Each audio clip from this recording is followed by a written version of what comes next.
Hi, I'm back. I'm hoping at least someone cares that I'm doing these videos. So I've been away on holiday for the past 2 weeks, and I've been having a lot of fun, just relaxing and all that, just getting away from everyday stress and life and all that. But the one thing that hasn't left me is, well, movies. And I've been watching a bunch of movies I've downloaded via streaming services that I have. And so far, I've managed to watch 17 movies here.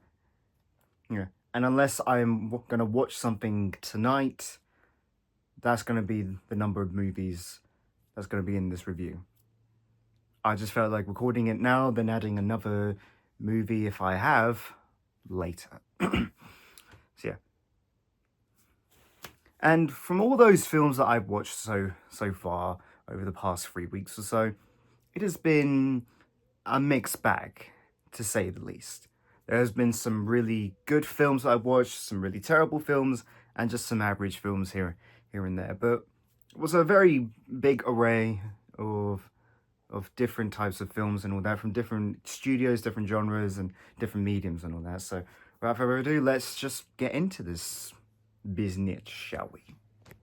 The first film, which I didn't even watch on holiday, was a very early Disney film, Fun and Fancy Free. After the release of Bambi, Disney couldn't be able to create their big budget films due to their staff being drafted into the war to create war propaganda cartoons, including ones that had Donald Duck in it. If you remember those, or if you have watched those were a riot. I haven't watched many of them personally, but I do remember that he was in many of them. Yeah, those were made to inspire the soldiers to win the war. And where we are today, I think they succeeded. And but in doing so, they weren't able to create big budget films, like I said, so they had to mash together multiple films that they've already been creating or were about to create in order to stay afloat so that they won't go bankrupt. It was only until Cinderella where they finally got back in their feet and made big budget animated films. And essentially, without Cinderella, we wouldn't have had Disney as we know it today. In fact, without Snow White, we wouldn't have Disney as we know it today, or even The Little Mermaid. Essentially, those three films were the films that pretty much saved Disney in a way. And this was the packaged short film I watched the most out of the packaged films during the wartime era.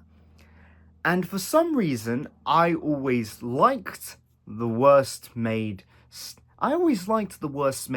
as a kid. Because this is much worse than I remember. The Bongo short is weird. It's a weird one. I mean, it has its charms here and there with the background animation, as well as Bongo being charming at times. But what really bugs me is that when the love triangle starts, I just can't help but think that the two bear lovers are either child bears or dwarf bears. Because the rest of the bears that are in the film are twice their size, and the rival bear is 3 times their height. So, I'll just let you ponder that one. It feels very uncomfortable when you think about this for more than 2 seconds. And it's just a strange film. It's just a strange short. It was supposed to be a fully fledged film. I cannot begin to imagine an alternate reality where that exists and we don't get the rest of the iconic film catalogue of Disney. We probably wouldn't have gotten The Lion King if the Bongo film existed. Let's not think about that. Yeah. But also what really pisses me off, excuse my French, and even as a kid, is that Bongo never took off his circus attire to fully break free from his old abusive life when he was in the circus. It really bugs me, even as a kid, mainly because I don't like clothes on animals.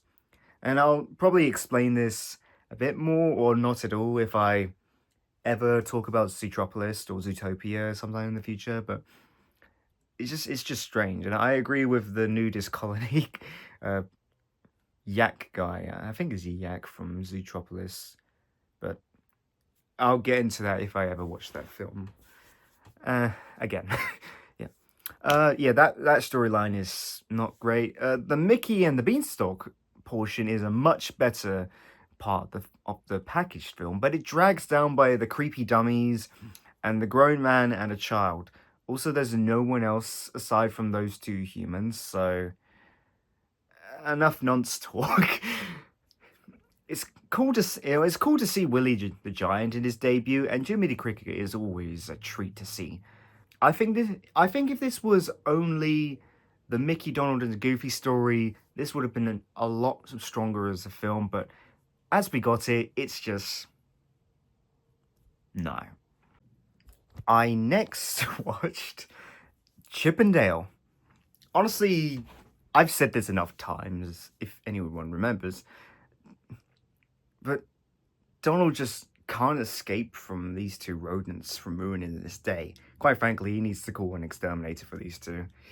This was the debut of Chip and Dale, and it's cool to see where their roots started. Also, Dale never talks, and he has a red nose in this. That's cursed. Yeah. Anyways, in this story, Donald chops their tree down, and they're taking it back for him, even though the tree's half dead, and there were plenty of better suiting trees for them to store their nuts in. It honestly couldn't have been that hard for the chipmunks to find another tree. Plus, Donald was being very considerate about the surrounding trees, especially the ones that aren't dead, which is all of them except for the one that they decided to choose. I do not hate these characters, I just don't question their morals and their motives. Yeah. Yeah, I don't hate these vermin, and I just find their antics entertaining, like Tom and Jerry, but you just can't help but think about these things from time to time. It's a good short. It's a really good short. I'm glad that Chip and Dale is part of the Mickey Mouse crew, and they're just always fun to be around, and their dynamics with Donald is always entertaining. But much like the rest of the Chip and Dale cartoons, they are good at best, but they're not anything special. And quite frankly, I don't think they'll be ever as special as Tom and Jerry at all. Tom and Jerry is one of my favorite cartoons of all time, and Chip and Dale, their antics is just Tom and Jerry, but slightly worse. I'm not saying bad, just slightly worse. But yeah, it's like a studio rip-off sort of thing. Even though Chip and Dale is still very iconic, never be as iconic as Tom and Jerry though. But yeah.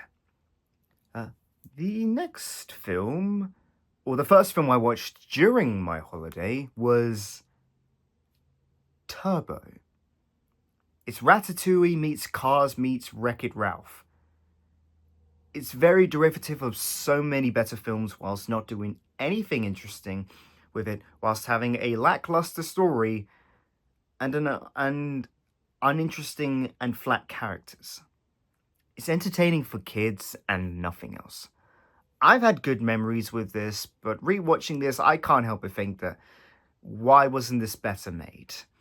And to be honest, for that for kids comment, I would just show them anything from Pixar pre-Cars 2, and then have them watch this just to see how lackluster this is to much better affairs.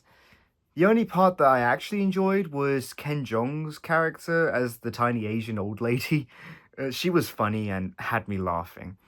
It's definitely uninteresting, and it's from DreamWorks' weaker phase. It was definitely, Pixar had a weaker phase in the early 2010s, so it's not surprising that DreamWorks would follow that sort of format, but even then, DreamWorks has been proven to make so many better and much more interesting films, and it's just a shame that they had to go this sort of mediocre during this era. I decided to watch the Emoji movie next.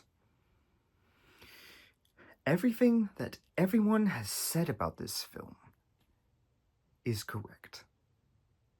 And yet, I'm looking at this straight for.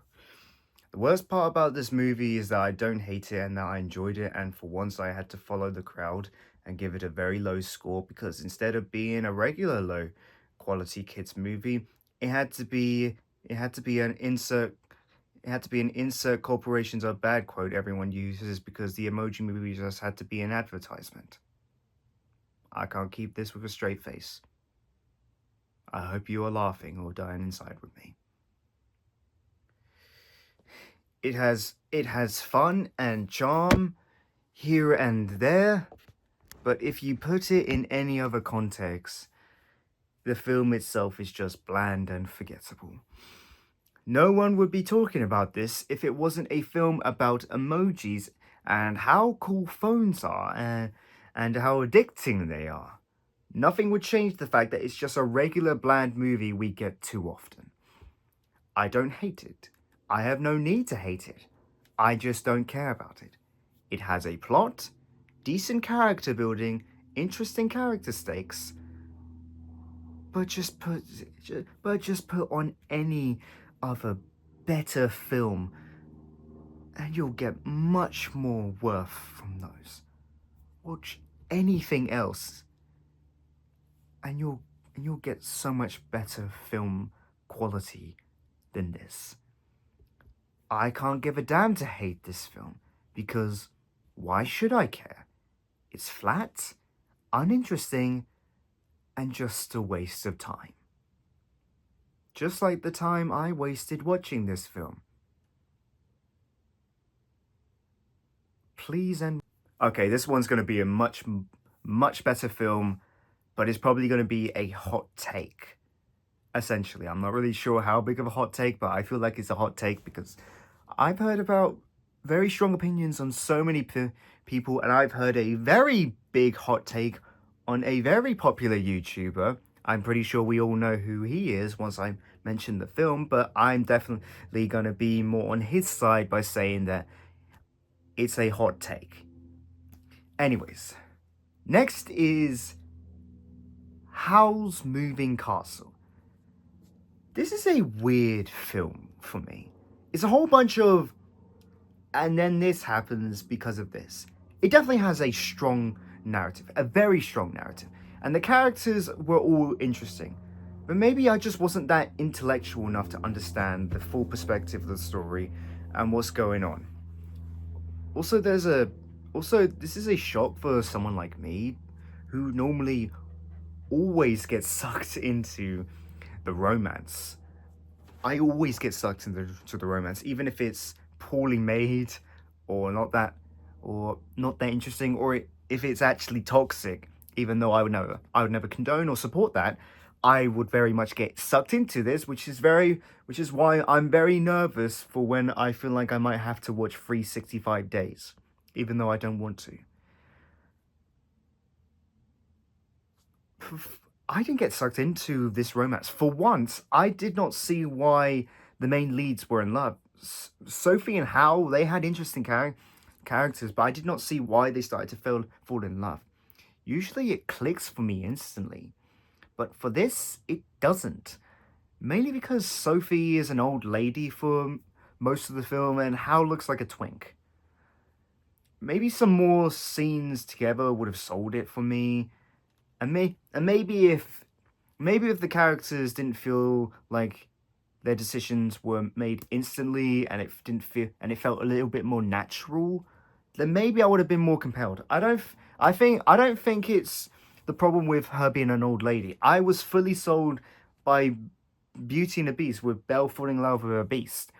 So I think if there was more compelling scenes of them together and with them just naturally progressing them to have a much more fleshed out and complex and beautiful relationship, I think I would have been much more sold. But from where it stands, it doesn't really compel to me. And again, it's shocking because I'm always sucked into the romance first, nothing else. And it's kind of a disappointment for me because it has the blueprints and it has the beauty, but there's nothing really much else. And also something that I didn't review on Letterboxd or even wrote in my script right now. We don't really see many of the characters that she knew in the beginning again. She just ditches them off to go be with her twink boyfriend and his kid assistant and an old hag lady and a fire. Actually, the fire is. I'm not gonna spoil it, but the fire is gone at the end. If you know, you know. But yeah, there's not really much to say here.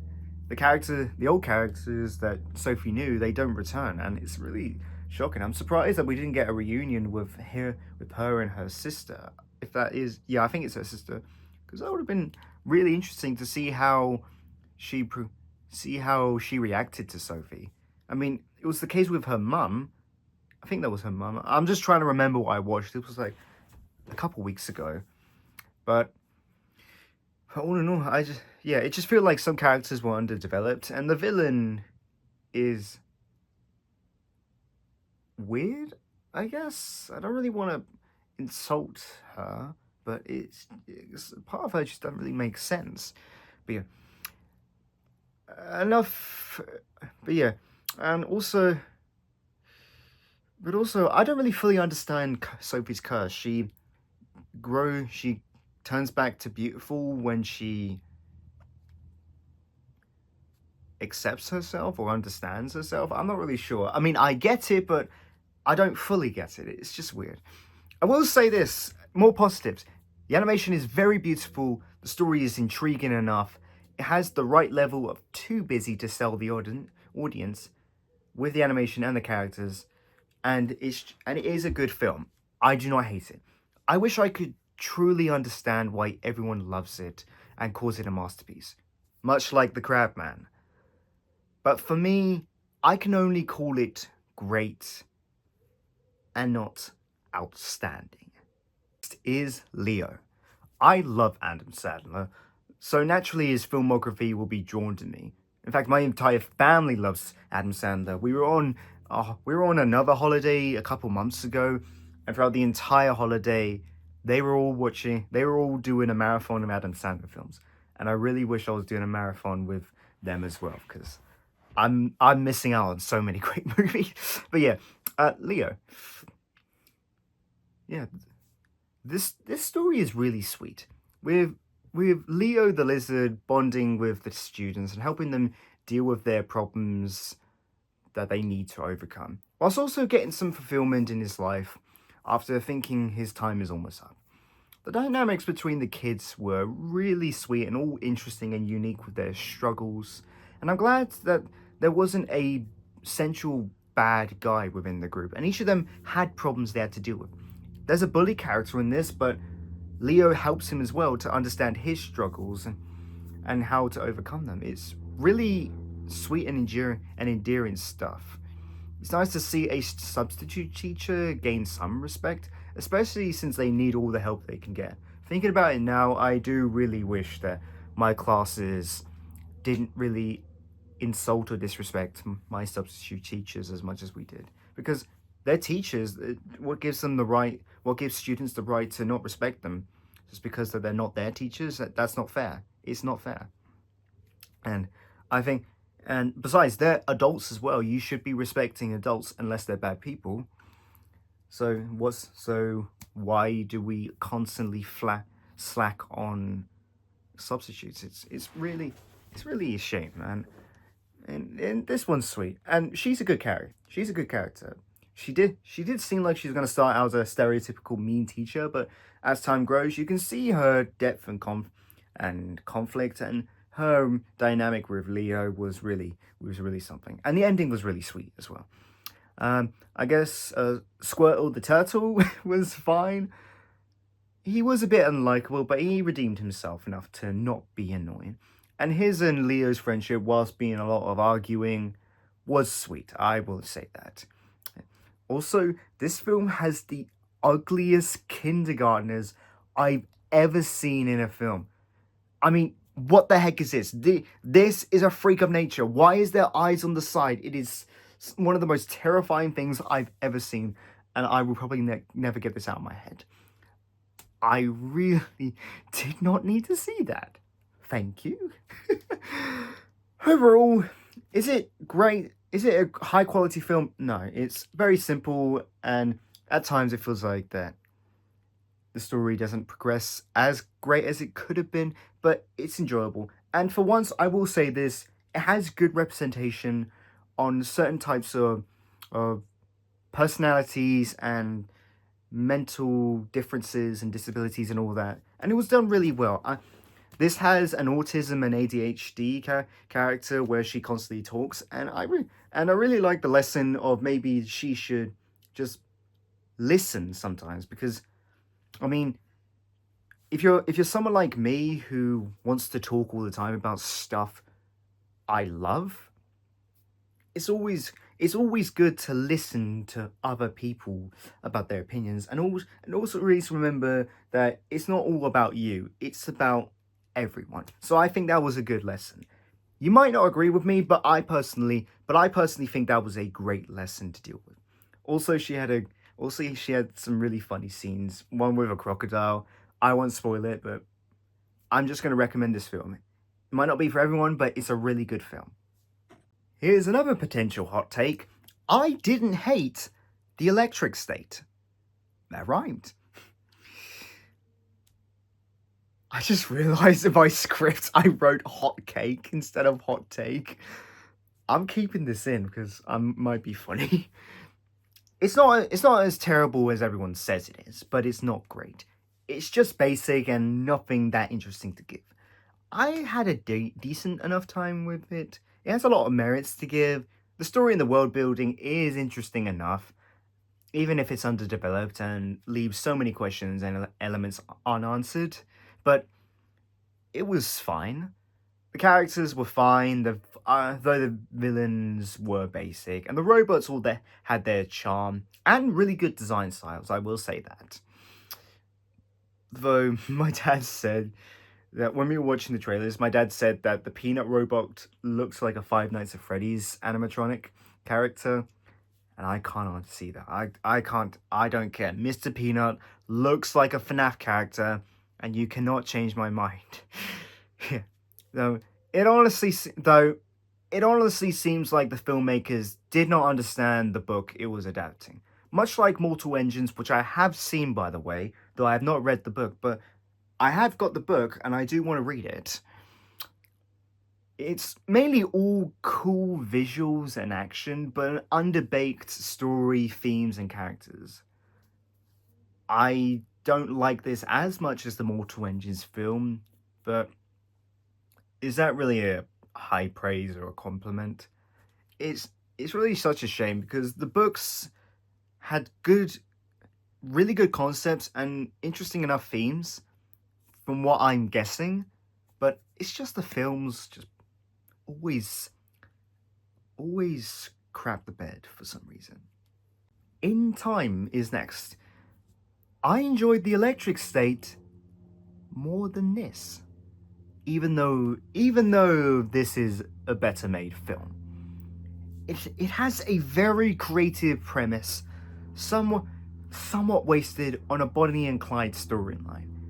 It felt very muddled in its messaging, as well as it not really conveying the story it's trying to tell properly. There's a strong story with interesting characters in it, but it wasn't conveying it well enough though. I was fully sucked into the first quarter, with the main character dealing with life and the concept of time being currency, run out of time. Fascinating. I think if this was a better made film, that could have been. I'm not gonna say. I'm not. I might. I'm just gonna say it. Fascinating stuff. Better made script. Much better. Could be Oscar bait. Could be Oscar bait film, or just a crowd pleaser. But what we got is just forgettable with so much potential, and that really sucks. Films like that really tick me off. It really pisses me off because they had such great elements or a great concept to start, but they just always drop the ball with an underbaked script or not that great moments throughout the film. It's just disappointing. And yeah, I was sucked into the first quarter of it, but it was just no. I mean, I would, but I still had a good time with the first half of it, even though the first quarter was the best. And I wish it stuck to the plot line. And I wish it stuck to the plot line or of the main character trying to figure life out while still being on the run, like a Jason Bourne type of film. I think that could have worked much better than the Bonnie and Clyde plotline. It's not great. I was very disappointed in the latter half, but I still had a good time with the first half, and that's not something film should be making you wish. I watched The Proposal after this. When it comes to corny rom-coms, this one is alright. Sandra Bullock and Ryan Reynolds are good in this, and I did see the connection between the two. Unlike Sophie and Howl, I'm sorry. But the plot and writing are fine. I found the relationship between the two leads interesting enough, and there was the typical uncomfortable moments you find in these films, but it was fine. I had an all right time with this film. I did wish that they delve into the enemies to lovers plot storyline a lot more than it did. I would have liked to see more scenes with them to truly build up their relationship and made their inevitable falling in love to be much more believable, and maybe if it was a bit like 20 minutes longer to flesh them out, I could have been sucked more into it than I was. But I mean, what we got was fine enough. I will say, Betty White's character is the best character. She has a funny presence and a good rapport with the other characters. Yeah, it's not great, but I don't hate it. I had a good time with it. Next is Paddington 2. I think it's safe to say that Paddington is one of the only British things that's impossible to hate. I mean, you can hate Britain all you want. I don't care. I'm a proud British man, and I'm not afraid to say that. I probably might get Flanderdized online on that if this ever takes off. But yeah, I don't care. I love my country, and I'm a proud British man. But yeah, but it's definitely safe to it's definitely safe. It's definitely safe to say that Paddington is one of the few British things that is impossible to hate. And that's honestly true. I actually used to think that the first film was better than the second film when it first came out after I watched this. But after years of reflection and this rewatch, I have to agree that this is the best. That this is better and is the best in the trilogy. The story is excellent and really well put together. Paddington is such a wholesome presence, and Ben Whishaw does a really great voice work as him. I definitely think that his cheerful and sweet persona makes Paddington such a much more endearing character than he already is. The characters and their story is so interesting, with the prison plot line being a joyride throughout.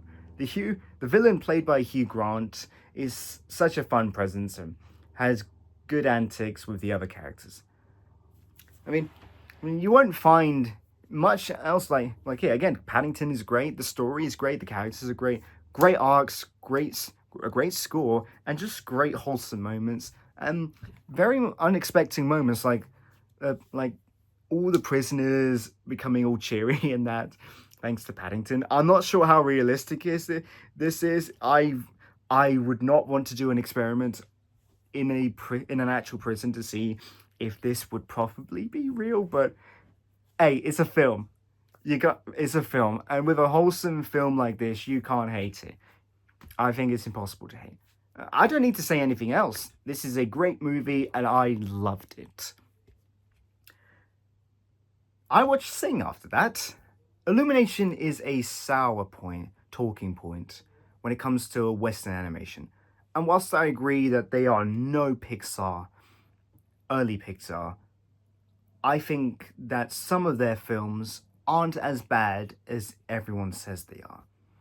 I think they have some merit to be given with, I think they can be enjoyed by parents and adults and parents, kids and families, and all that. I truly think that Illumination gets too much hate, even though that half of their films, or even most of their films, aren't great or even good. Yeah, but I think some of them are good or at most decent. Case in point, this one. It's fun, the music is good, and the ending performance was collectively the best part of the film. The characters all had interesting motives and stakes, and it doesn't overstay its welcome, unlike some other Illumination films. It's not great, I will admit that. There are a lot of meandering moments, character decisions that don't get you on their side a lot of the time, and it can be predictable as well. But I had a decent time with it. I'm allowed to like what I like, alright? Sue me. Next is Ruby Gillman Teenage Kraken. I didn't give this a letterbox review. I mainly just complained about my phone's autocorrect issues and how I can't type correct letters. It really ticks me off to no end. If you're having that troubles, please let me know. I pray I'm not the only one dealing with that sort of annoying issue. So here's my review. It's not great. It's as average as you can get. It doesn't really play well with the twist concept that works so well with Shrek. And in the same year as the live-action Little Mermaid released. This is better than that film, obviously. But even though I rated this higher, I think I enjoyed that film more because there's not really much to enjoy here aside from the visuals. I mean, they all look great,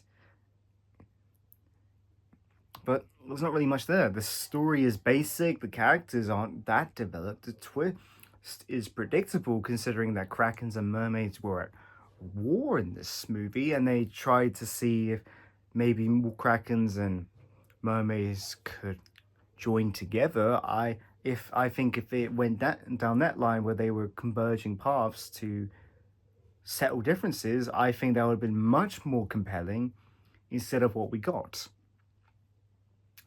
And it does nothing to make the film stick in anyone's minds.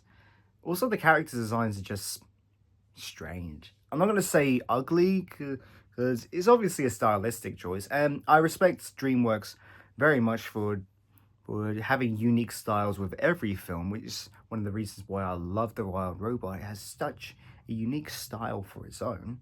But this one, I just found the character design strange. Let's be honest. It's just whatever. A much better film is Date Night. It is fun. It is a fun movie, so high energy. The plot is bonkers in the best way possible. And the characters all have great dynamics with each other and plays off of them really well comedically. I like Steve Carell and Tina Fey in this. They have great chemistry and had good emotional moments to back up the story that they were in. And the comedic bits with them elevates the story. I just really enjoyed this film. There's not really much else to say. Yeah, I will say this. It doesn't convey some of its story very well. It does feel like they're just going to certain places just because the plot requires them to, but it didn't really bother me that much. It's just a very entertaining film and not... Hi, editing me. Somehow I think I've only just realised that I don't have the recording for Date Night, so I'm just going to give a quick review on this now. It's a lot of fun. Steve Carell and Tina Fey are great as the main lead. Great action, great set design, great characters, and I've trusted Sean Levy to give me stellar films. I mean, one of my favourite films of all time is Night at the Museums, so he directed that, so naturally he's going to direct some really high entertaining and fun films. Yeah. Is it great? It's not high quality, but I think it was great. I really enjoyed it. Very good film. Out of all the live-action remakes that Disney has done over the past 15 years, Peach Dragon 2016 is one of the more enjoyable ones. It's an actual movie with decent character stakes and arcs and good emotional moments. The relationships between the characters all feel earned and well realized. And the acting is good and the story is good. The main thing that isn't great though is Elliot, the dragon. He isn't utilized as much as he should have been. The original used him the correct amount. He was the guardian of Pete when escaping his abusive slave owners on a farm, and Elliot guides Pete to find a new, healthier family. In this, Elliot is only there for Pete when he needs to be. I mean, sure, it's the same for the original, but it felt more natural, and it felt like that Elliot did have a purpose much more than in this one. Yeah, and I'm saying this for someone who loves the original Pete's Dragon. It was one of my favorite films as a kid, and I still highly regard it as an incredible film today. Yeah, but it also feels like he's only there. He also feels like he's only there when he needs to be for the plot to move forward. But him and Pete's relationship is really sweet though. It's definitely one of the better live-action remakes, even though it is not a live-action remake. It's just a remake. But I class this and Mary Poppins Returns as part of this era of Disney content because they're just remaking classics for no reason. So if I ever talk about all the live-action remakes, Pete's Dragon 2016 and Mary Poppins Returns will be in this, as well as Christopher Robin, because that is also a live-action remake, even though it is a live-action sequel. It just doesn't make so much sense. It's just basically remake central of Disney properties. You get what I'm saying? I hope you do. I hope it makes sense. So instead of watching a normal good movie and praising that, I decided to watch the worst weighted film on Letterboxd until War of the Worlds is inevitably taking that spot. I'm sorry if I'm mocking anyone with a speech impediment. You just slip up your films, but yeah. I decided to watch the worst rated film on Letterboxd. Well, until War of the Worlds inevitably takes that spot. I'm not watching that. You can't make me. But I did watch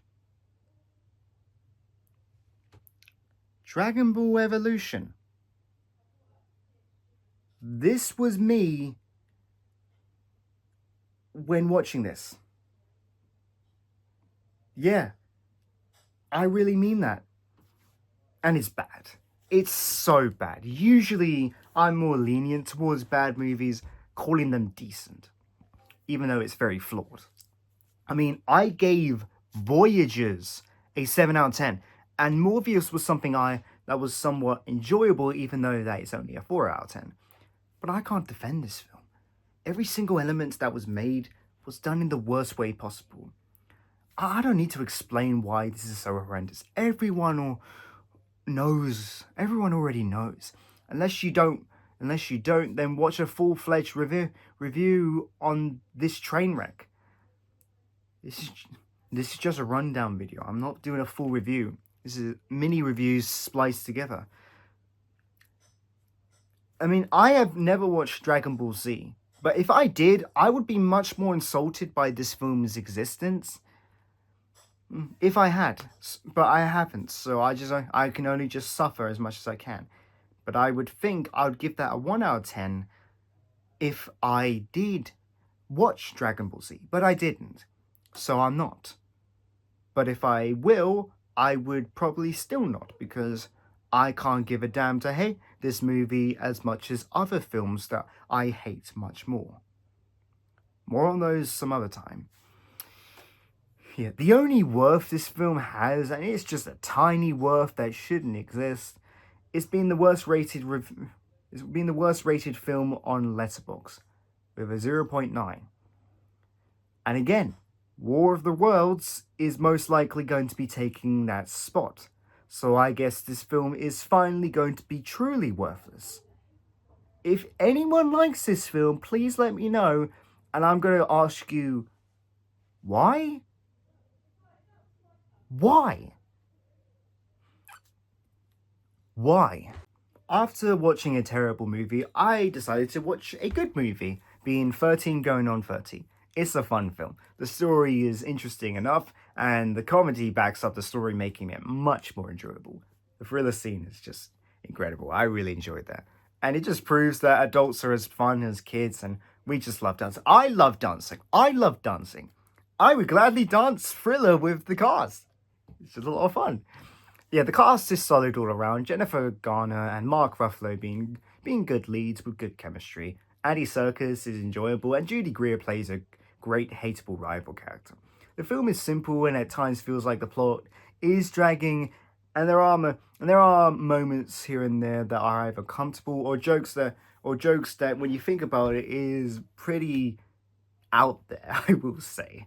But it's all good time, and I have no harsh things to say about this, even though I think it's good but not great. I'm sorry if you hate me for that. The final film of the holiday, but maybe not of the 3 weeks, is Gladiator. I've been recommended to watch this film for so many years by my parents. Ever since Gladiator 2 came out, I've been recommended, and I'm not going to say pressured, to watch Gladiator. And I was going to watch it so many times, but I just never got around to it. And boy, do I wish I watched this sooner. It's such an incredible film with so many great performances from a stacked cast, a great screenplay, fantastic story that makes any man long to fight in battle for his family and people, and it's just a great time throughout. Nothing else on this list will ever come close to this film's greatness. Aside from Paddington 2, let's be honest, but still, there is a reason why this is one of the best films to come out of this century so far. It's just incredible. I don't need to explain that. You know that it's incredible. Everyone knows that it's incredible. Ridley Scott did a fantastic job with this film. And whilst I'm intrigued to watch Gladiator 2, I'm probably going to be disappointed because I've heard it will never be as great as this film. So that's all the films for the holiday, and unless there is another film that I'm watching tonight, that's it. Okay, I don't know how well you can see me right now, but instead of me watching a movie, I decided to watch the entirety of the first season of the Paul Rudish Mickey Mouse cartoons. Can you see that? There we go. I hope you can see that. Yeah. I gotta say, the first season was really, really great. I really enjoyed it. I think my favorite episode was the one where Mickey and Donald tries to make Goofy happy by creating their own Potato Land amusement park. That was funny. It was really sweet. Just to see how far they would go for their friendship with Goofy. And I think another one was when Mickey and Minnie was trying to make Donald and Daisy happy by showing them how in love with each other they are, and then it just proceeds to Donald and Daisy just be all depressed and all that. It was really funny. And another one was when Mickey was yodeling, and that was fun. Yeah, a really good season. I'll do a ranking of these some other time. Well, season 1 anyways, but all in all of them great. Just had a blast with them. Hi, somewhat future me here after the recordings of the first 17 films or so. Now, I thought about this whilst I was having dinner, and I just had to give my praises for The Amazing Digital Circus, Episode 6, They All Get Guns. Now, I'm not going to lie, I did not watch The Amazing Digital Circus till Episode 4 came out.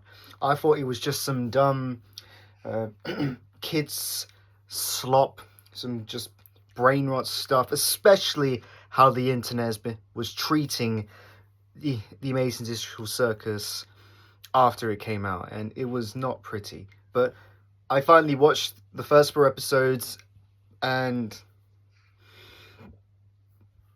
I cannot praise this show enough. Excuse me, I had a cough. I can't praise this show enough, and episode 6 just kept getting better and better as the entirety went forward, and I think it's the best episode of the show so far. Episode 5 had some really high points, but episode 6 just went higher as well. It focused on Pomni and Jax, and I think their relationship in this episode was really strong. They had great dynamics, great chemistry, and just great fun time. And their eventual breakup essentially was really powerful, really sad, really impactful, and I just can't wait for episode 7 to happen so we can see how their relationship is going to progress, as well as see how Pomni and Ragitha's relationship is going to progress. I like Ragitha. I think her hate was a bit too strong, even though you can definitely see why she's a bit hated, but I'm hoping that Ragitha and Pomni's relationship is going to progress a lot more, as well as Pomni's relationship with Kinga, Gangle, and Zubal's relationships. I hope their relationship is going to be much more stronger, and I'm just really looking forward to see how the rest of the show goes on. I really enjoy Gangle and Zubal's friendship. I think their friendship is the strongest in the series so far, and Gangle just going absolutely maniacal with a Tommy gun is just pure ecstasy that I absolutely adore. It was just so adorable seeing her let loose and just fire out a gun at the other characters. It was just sweet. I really liked that. And Kinga is just proving why he's the best character in the show, being very supportive, very understanding, and just knowing when's the right time to stop talking and just listen. When's the right time to give helpful advice. I'm really hoping to see how the rest of the show progresses, seeing how Kane is going to become more unstable, seeing if Bubble is actually going to be more relevant than he's going to be, and seeing where Jax is going to end. Yeah, and Jax is definitely one of my favorites. Kinga is my favorite character, and all the characters are just stellar. And I'm still waiting to see if Pomni will get her gummy boyfriend back, as in DeMicco. I'm waiting to see how that relationship or how that dynamic is going to progress. But all in all, love the episode, love the show. Cannot wait to see what episode 7 happens. This is going to be after everything else, including the final film, if I watch that film tonight. For Final Fantasy 3, I'm giving it a 5 out of 10. Chip and Dale, I'm giving a 7 out of 10. Turbo, a 6 out of 10. The Emoji Movie, a 3 out of 10. Howl's Moving Castle, an 8 out of 10. Leo, an 8 out of 10 as well. The Electric State and In Time are both 6 out of 10s. The Proposal, a 7 out of 10. Paddington, a perfect 10 out of 10. Sing, a 7 out of 10. Ruby Gillman, Teenage Kraken, a 5 out of 10. Date Night, an 8 out of 10. Peach Dragon, a 7 out of 10. Dragonball Evolution, a 2 out of 10. 13 Going on 30, 7 out of 10. And Gladiator, a 9 out of 10. So yeah, that's pretty much the end of today's video. I hope you enjoyed it, and I hope you will send this to other people so more people can hear my opinions on dumb movie reviews and all that. Yeah, that's pretty much the end of today's video. If you would, please leave a comment down below of what films you'd recommend me to watch sometime in the future. I will feel like that my schedule is going to be a bit spread out. I might do every 2 weeks in some times, so that way I'll have more time to do my work and university and all that, but I still want to keep this channel running and give my opinions on films and other topics as well, but it's mainly films I talk about. Anyways, that's the end of today's video. I want to say thank you very much for watching, and I'll see you all later. Have a good one.